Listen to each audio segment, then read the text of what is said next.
ഈശോമിശിഹായ്ക്ക് സ്തുതിയായിരിക്കട്ടെ. സാമുവേൽ പ്രവാചകൻ്റെ ഒന്നാമത്തെ പുസ്തകത്തിലെ 4-ാം അധ്യായം നമുക്ക് പഠിക്കാം. 2026 ലോഗോസ് ക്വിസ് പരീക്ഷയുടെ പഠനഭാഗമാണല്ലോ സാമുവേൽ പ്രവാചകൻ്റെ 1-ാം പുസ്തകത്തിൻ്റെ 1 മുതൽ 6 വരെയുള്ള തിരുവചന ഭാഗങ്ങൾ. യോഹന്നാൻ്റെ പുസ്തകം 1 മുതൽ 12 വരെയുള്ള അധ്യായങ്ങളും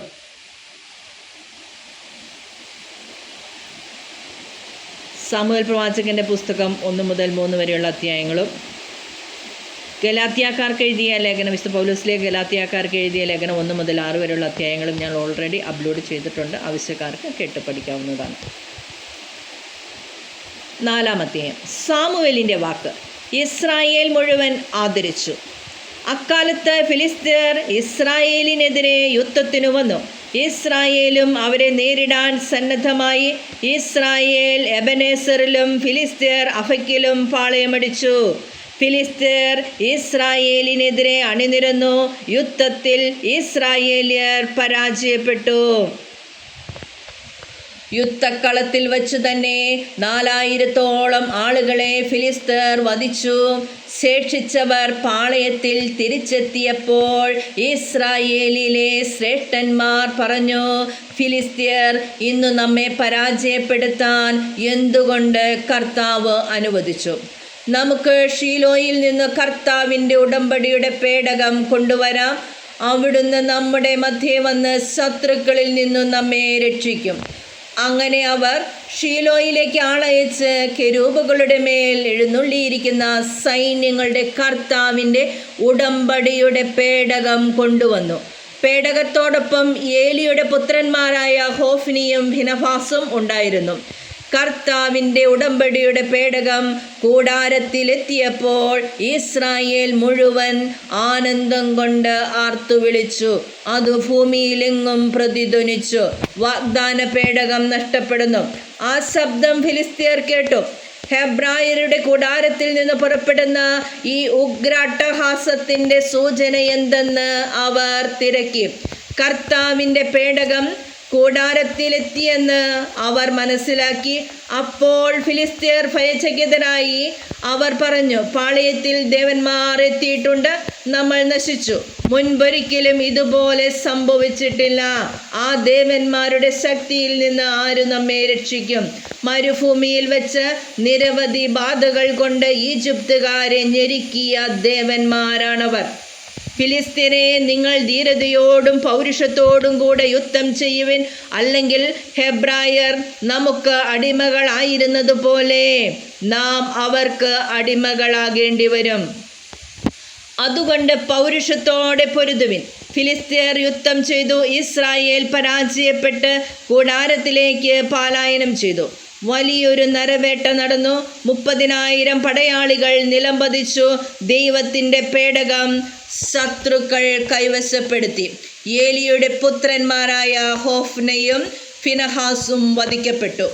ബെഞ്ചമിൻ ഗോത്രജനായ ഒരാൾ അന്നു തന്നെ യുദ്ധരംഗത്ത് നിന്നോടി ഷീലോയിലെത്തി. അവൻ വസ്ത്രം വലിച്ചു കീറുകയും തലയിൽ പൂഴി വിതറുകയും ചെയ്തിരുന്നു. അവൻ ഷീലോയിലെത്തുമ്പോൾ ഏലി വഴിയിലേക്ക് ഉറ്റുനോക്കിക്കൊണ്ട് പീഠത്തിൽ ഇരിക്കുകയായിരുന്നു. ദൈവത്തിൻ്റെ പേടകത്തെക്കുറിച്ച് ആകുലചിത്തനുമായിരുന്നു അവൻ. പട്ടണത്തിലെത്തി ദൂതൻ വാർത്ത അറിയിച്ചപ്പോൾ പട്ടണവാസികൾ മുറവിളി കൂട്ടി. ഏലി അത് കേട്ടു. എന്താണ് ഈ മുറവിളി? അവൻ ആരാഞ്ഞു. അപ്പോൾ ദൂതൻ ഏലിയുടെ അടുത്തേക്ക് ഓടി വന്ന് പറഞ്ഞു, ഏലിക്ക് 98 വയസ്സുണ്ടായിരുന്നു. അവൻ മിക്കവാറും അന്ധനുമായിരുന്നു. ദൂതൻ പറഞ്ഞു, ഞാൻ പടക്കളത്തിൽ നിന്ന് രക്ഷപ്പെട്ടോടി ഇവിടെ എത്തിയതാണ്. മകനെ, എന്തു സംഭവിച്ചു എന്ന് ഏലി ചോദിച്ചു. അവൻ പറഞ്ഞു, ഇസ്രായേൽ ഫിലിസ്ത്യരോട് തോറ്റോടി. ജനങ്ങളിൽ നല്ലൊരു ഭാഗം കൊല്ലപ്പെട്ടു. അത് ഭയങ്കരമായ ഒരു പരാജയമായിരുന്നു. കൂടാതെ അങ്ങയുടെ പുത്രന്മാരായ ഹോഫ്നിയെയും ഫിനഹാസിനെയും അവർ വധിച്ചു. ദൈവത്തിൻ്റെ പേടകം അവർ കൈവശപ്പെടുത്തുകയും ചെയ്തു. ദൈവത്തിൻ്റെ പേടകം എന്ന് കേട്ടപ്പോൾ തന്നെ ഏലി വാതിൽപ്പടിക്കരികെയുള്ള പീഠത്തിൽ നിന്ന് പിറകോട്ടു മറിഞ്ഞു. വൃദ്ധനും ക്ഷീണിതനുമായ അവൻ കഴുത്തൊടിഞ്ഞു മരിച്ചു. അവൻ 40 വർഷം ഇസ്രായേലിൽ ന്യായാധിപനായിരുന്നു. ഏലിയുടെ ഗർഭിണിയായ മരുമകൾക്ക് ഫിനഹാസിൻ്റെ ഭാര്യയ്ക്കു പ്രസവ സമയം അടുത്തിരുന്നു. ദൈവത്തിൻ്റെ പേടകം ശത്രുക്കൾ പിടിച്ചെടുത്തെന്നും തൻ്റെ അമ്മായിയപ്പനും ഭർത്താവും മരിച്ചെന്നും കേട്ടപ്പോൾ പ്രസവവേദന ശക്തിപ്പെട്ട് അവൾ ഉടനെ പ്രസവിച്ചു. അവളെ പരിചരിച്ചിരുന്ന സ്ത്രീകൾ മരണാസന്നയായ അവളോട് ഭയപ്പെടേണ്ട, നീ ഒരു ആൺകുട്ടിയെ പ്രസവിച്ചിരിക്കുന്നു എന്ന് പറഞ്ഞു. എന്നാൽ അവൾ അതിനു മറുപടി പറയുകയോ അവരെ ശ്രദ്ധിക്കുകയോ ചെയ്തില്ല. മഹത്വം ഇസ്രായേലിൽ നിന്ന് വിട്ടുപോയി എന്ന് പറഞ്ഞ് അവൾ തൻ്റെ കുഞ്ഞിന് ഇക്കാബോധ് എന്ന് പേരിട്ടു. കാരണം ദൈവത്തിൻ്റെ പേടകം പിടിക്കപ്പെടുകയും അവളുടെ അമ്മായിയപ്പനും ഭർത്താവും നഷ്ടപ്പെടുകയും ചെയ്തു. അവൾ വീണ്ടും പറഞ്ഞു, ദൈവത്തിൻ്റെ പേടകം പിടിക്കപ്പെട്ടതിനാൽ മഹത്വം ഇസ്രായേലിൽ നിന്ന് വിട്ടുപോയിരിക്കുന്നു. ദൈവത്തിന് സ്തുതി. 4-ാം അധ്യായം നമുക്ക് ഒരിക്കൽ കൂടി വായിക്കാം. 4-ാം അധ്യായം 3-ാം അധ്യായത്തിൻ്റെ തന്നെ തുടർച്ചയാണ്. 3-ാം അധ്യായത്തിലെ സാമുവേലിനെ വിളിക്കുന്നു. 3-ാം അധ്യായത്തിൻ്റെ തലക്കെട്ട് സാമുവേലിനെ വിളിക്കുന്നു എന്നാണ്. അത് 3-ാം അധ്യായത്തിൽ നിന്ന് തുടർച്ചയായിട്ട് 4-ാം അധ്യായം 1 മുതൽ 5 വരെയുള്ള വാക്യങ്ങളും ആ തലക്കെട്ടിന് കീഴെ തന്നെയാണ്. 4-ാം അധ്യായം 1-ാം വാക്യം. സാമുവേലിൻ്റെ വാക്ക് ഇസ്രായേൽ മുഴുവൻ ആദരിച്ചു. അക്കാലത്ത് ഫിലിസ്ത്യർ ഇസ്രായേലിനെതിരെ യുദ്ധത്തിനു വന്നു. ഇസ്രായേലും അവരെ നേരിടാൻ സന്നദ്ധമായി. ഇസ്രായേൽ എബനേസറിലും ഫിലിസ്ത്യർ അഫക്കിലും പാളയമടിച്ചു. അക്കാലത്ത് ആരാണ് ഇസ്രായേലിനെതിരെ യുദ്ധത്തിന് വന്നത്? ഫിലിസ്ത്യരാണ്. ഇസ്രായേലും അവരെ നേരിടാൻ സന്നദ്ധമായി. ഇസ്രായേൽ എവിടെയാണ് പാളയമടിച്ചത്? എബനേസറിൽ. ഫിലിസ്ത്യർ അഫക്കിലുമാണ് പാളയമടിച്ചത്. ഇനി 2-ാം തിരുവചനം. ഫിലിസ്ത്യർ ഇസ്രായേലിനെതിരെ അണിനിരന്നു. യുദ്ധത്തിൽ ഇസ്രായേലിയർ പരാജയപ്പെട്ടു. യുദ്ധക്കളത്തിൽ വെച്ച് തന്നെ 4000-ഓളം ആളുകളെ ഫിലിസ്ത്യർ വധിച്ചു. അപ്പോൾ യുദ്ധക്കളത്തിൽ വെച്ച് തന്നെ 4000-ഓളം ആളുകളെയാണ് ഫിലിസ്ത്യർ വധിച്ചത്. ശേഷിച്ചവർ പാളയത്തിൽ തിരിച്ചെത്തിയപ്പോൾ ഇസ്രായേലിലെ ശ്രേഷ്ഠന്മാർ പറഞ്ഞു, ഫിലിസ്ത്യർ ഇന്ന് നമ്മെ പരാജയപ്പെടുത്താൻ എന്തുകൊണ്ട് കർത്താവ് അനുവദിച്ചു? നമുക്ക് ഷീലോയിൽ നിന്നു കർത്താവിൻ്റെ ഉടമ്പടിയുടെ പേടകം കൊണ്ടുവരാം. അവിടുന്ന് നമ്മുടെ മധ്യേ വന്ന് ശത്രുക്കളിൽ നിന്നു നമ്മെ രക്ഷിക്കും. 4-ാം അധ്യായം 3-ാം വാക്യത്തെക്കുറിച്ച് താഴെ പരാമർശിച്ചിരിക്കുന്നു. 4:3 സംഖ്യയുടെ പുസ്തകം 10-ാം അധ്യായം 35-ാം വാക്യത്തിലും പരാമർശിച്ചിട്ടുണ്ടെന്നാണ് രേഖപ്പെടുത്തിയിരിക്കുന്നത്. അപ്പോൾ യുദ്ധത്തിൽ പരാജയപ്പെടുമ്പോൾ കർത്താവിൻ്റെ പേടകത്തിൻ്റെ സന്നിധിയിൽ വന്ന് നിന്ന് കാരണം ആരായുകയും കർത്താവ് അവരോട് സംസാരിക്കുകയും ചെയ്യുന്ന ഒരു പാരമ്പര്യമുണ്ടായിരുന്നു. ഇനി 4-ാം തിരുവചനം. അങ്ങനെ അവർ ഷീലോയിലേക്ക് ആളയച്ച് കെരൂബുകളുടെ മേൽ എഴുന്നള്ളിയിരിക്കുന്ന സൈന്യങ്ങളുടെ കർത്താവിൻ്റെ ഉടമ്പടിയുടെ പേടകം കൊണ്ടുവന്നു.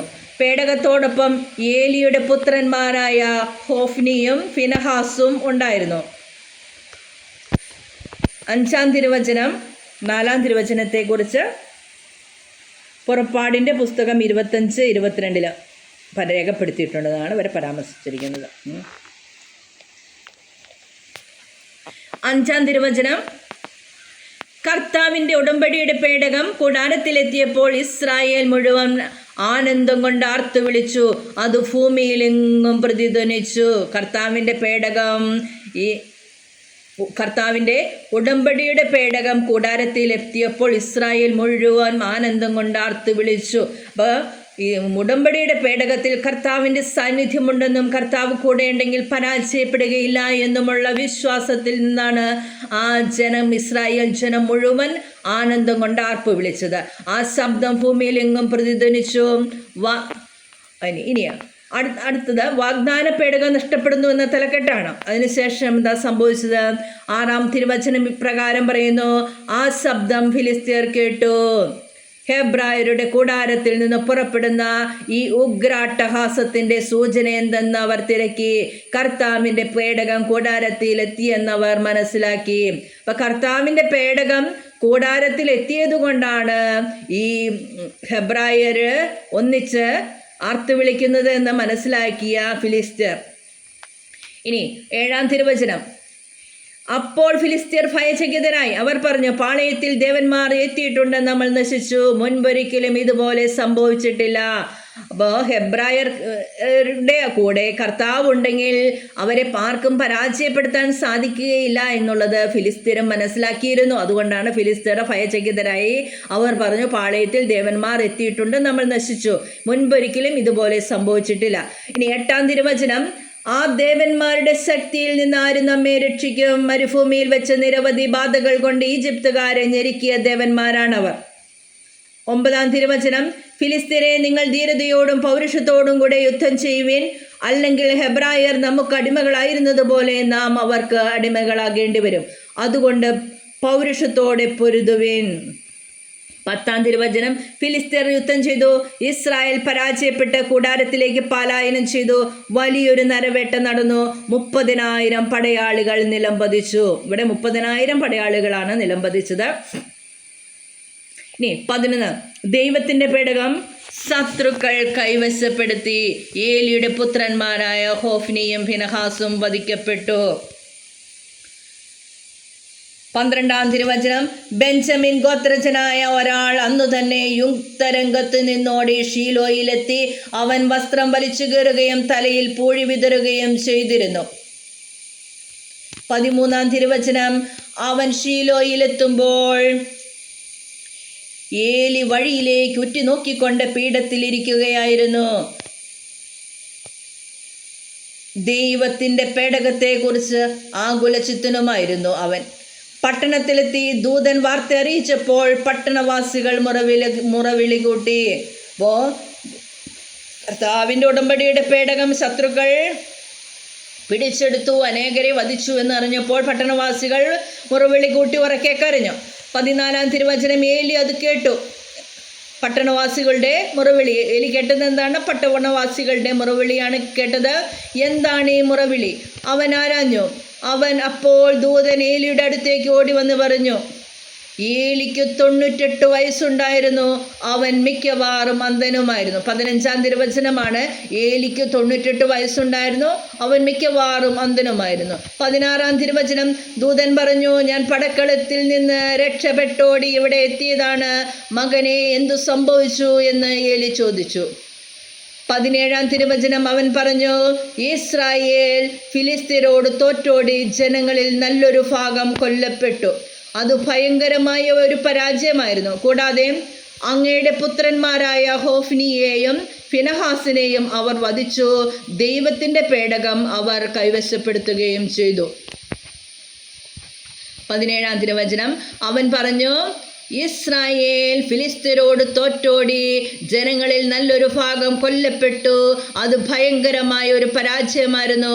കൂടാതെ അങ്ങയുടെ പുത്രന്മാരായ ഹോഫ്നിയെയും ഫിനഹാസിനെയും അവർ വധിച്ചു. ദൈവത്തിൻ്റെ പേടകം അവർ കൈവശപ്പെടുത്തുകയും ചെയ്തു. ആരാണ് ഇത് ഏലിയോട് പറഞ്ഞത്? ദൂതൻ. പടക്കളത്തിൽ നിന്ന് രക്ഷപ്പെട്ടു ഓടി വന്ന ദൂതനാണ് ഏലിയോട് ഇത് പ്രകാരം പറഞ്ഞത്.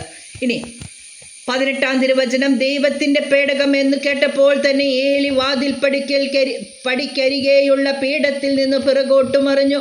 വൃദ്ധനും ക്ഷീണിതനുമായ അവൻ കഴുത്തൊടിഞ്ഞു മരിച്ചു. അവൻ 40 വർഷം ഇസ്രായേലിൽ ന്യായാധിപനായിരുന്നു. കാര്യം, ഏലി നീതിമാനായിരുന്നു. പക്ഷേ ഏലിയുടെ മക്കളെ നീതിമാർഗത്തിലൂടെ നയിക്കാനായിട്ട് ഏലിക്ക് സാധിച്ചില്ല. അതുകൊണ്ടാണ് വാസ്തവത്തിൽ ഈ സമയത്ത് ഇസ്രായേൽ ജനം പരാജയപ്പെട്ടത് തന്നെ. കർത്താവിൻ്റെ വാഗ്ദാന പേടകത്തെക്കുറിച്ചുള്ള തീഷ്ണത ഏലിയിൽ നിറഞ്ഞിരുന്നു. അതുകൊണ്ടാണിത് കേട്ടപ്പോൾ തന്നെ പിറകോട്ടും മറിഞ്ഞ് മരിച്ചുപോയത്. ഏലി 40 വർഷമാണ് ഇസ്രായേലിൽ ന്യായാധിപനായിരുന്നത്. 19-ാം തിരുവചനം. ഏലിയുടെ ഗർഭിണിയായ മരുമകൾക്ക് ഫിനഹാസിൻ്റെ ഭാര്യയ്ക്ക് പ്രസവ സമയം അടുത്തിരുന്നു.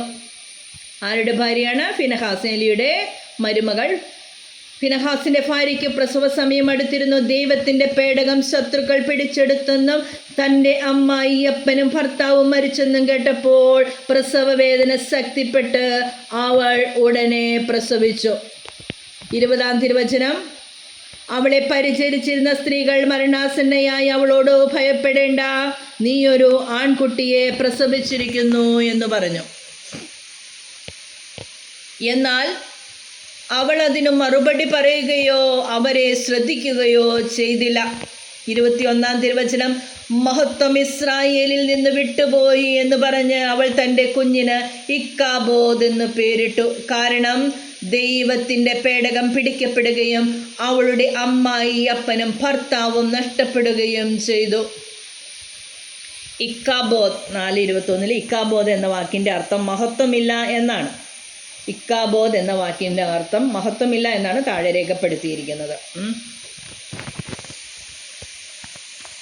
മഹത്വം ഇസ്രായേലിൽ നിന്ന് വിട്ടുപോയി എന്ന് പറഞ്ഞ് അവൾ തൻ്റെ കുഞ്ഞിന് ഇക്കാബോദ് എന്ന് പേരിട്ടു. കാരണം ദൈവത്തിൻ്റെ പേടകം പിടിക്കപ്പെടുകയും അവളുടെ അമ്മായി അപ്പനും ഭർത്താവും നഷ്ടപ്പെടുകയും ചെയ്തു.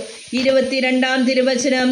അവൾ വീണ്ടും പറഞ്ഞു, ദൈവത്തിൻ്റെ പേടകം പിടിക്കപ്പെട്ടതിനാൽ മഹത്വം ഇസ്രായേലിൽ നിന്ന് വിട്ടുപോയിരിക്കുന്നു. ദൈവത്തിന് സ്തുതി. ഈ വചനഭാഗം പല പ്രാവശ്യം കേട്ട് വായിച്ച് ധ്യാനിച്ച് ലോഗോസ് ക്വിസിന് പഠിക്കുമല്ലോ. ലോഗോസ് ക്വിസ് പരീക്ഷയ്ക്ക് 100 മാർക്ക് മേടിക്കുക എന്നതിനേക്കാൾ ഉപരി വചനം വായിച്ച് ധ്യാനിച്ച് ഹൃദയത്തിൽ സംഗ്രഹിച്ച് മാംസം ധരിക്കാനും നമ്മിലെ പശ്ചാത്താപം ജനിപ്പിക്കാനും കർത്താവിൻ്റെ കരുണയോട് ചേർന്ന് നിന്ന് കരുണയ്ക്കായി യാചിച്ച് അവിടുത്തെ അനുഗ്രഹം പ്രാപിക്കാനും എല്ലാവർക്കും സാധിക്കട്ടെ എന്ന് പ്രാർത്ഥിക്കുന്നു. എല്ലാവരും പാപികളും ബലഹീനരുമാണ്. പശ്ചാത്തപിക്കുന്ന പാപികൾക്കാണ് കർത്താവിൻ്റെ കരുണയിൽ ആശ്രയിക്കാനുള്ള കൃപയുള്ളത്. മുന്നറിയിപ്പ് കിട്ടിയപ്പോൾ ഫിനെഹാസും സഹോദരനും പശ്ചാത്തപിച്ചിരുന്നെങ്കിൽ ഈ ദുരന്തം ഇസ്രായേലിൽ സംഭവിക്കുകയില്ലായിരുന്നു. ഏലിയുടെ പുത്രന്മാരായ ഫിനെഹാസും ഹോഫ്നിയും പശ്ചാത്തപിച്ച് തെറ്റ് തിരുത്താൻ തയ്യാറായിരുന്നെങ്കിൽ അവർക്ക് ഈ അപകടം സംഭവിക്കുകയില്ലായിരുന്നു. കർത്താവിൻ്റെ മഹത്വം ഇസ്രായേലിൽ നിന്ന് വിട്ടുപോവുകയില്ലായിരുന്നു. പശ്ചാത്തപിക്കാനും പാപങ്ങൾ ഏറ്റുപറയാനും വിശുദ്ധിയിൽ ജീവിക്കാനും ഏവർക്കും സാധിക്കട്ടെ എന്ന് പ്രാർത്ഥിക്കുന്നു. ദൈവത്തിന് സ്തുതി.